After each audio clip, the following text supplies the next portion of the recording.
لن تنالوا البر حتى تنفقوا مما تحبون وما تنفقوا من شيء فإن الله به عليم. كل طعام كان حل لبني إسرائيل إلا ما حرم إسرائيل على نفسه من قبل أن تنزل التوراة. قل فأتوا بالتوراة اتلوها إن كنتم صادقين. فمن افترى على الله الكذب بعد ذلك فأولئك هم الظالمون. قل صدق الله. اتبعوا ملة إبراهيم حنيفا وما كان من المشركين. إن أول بيت وضع للناس الذي ببكة مبارك وهدى للعالمين فيه آيات بينات مقام إبراهيم ومن دخله كان آمنا. ولله على الناس حج البيت من استطاع إليه سبيلا ومن كفر فإن الله غني عن العالمين. قل يا أهل الكتاب لم تكفرون بآيات الله والله شهيد على ما تعملون.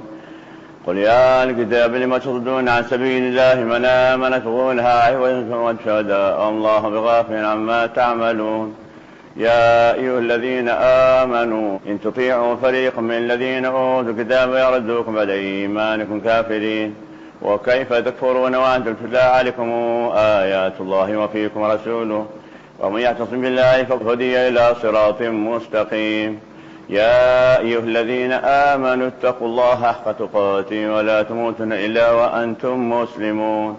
واعتصموا بحبل الله جميعا ولا تفرقوا. واذكروا نعمة الله عليكم وكنتم أعداء فألف بين قلوبكم فأصبحتم بنعمته إخوانا وكنتم على شفا حفرة من النار فأنقذكم منها كذلك يبين الله لكم آياته لعلكم تهتدون. ولتكن منكم أمة يدعون إلى الخير ويأمرون بالمعروف وينهون عن المنكر ويسارعون في الخيرات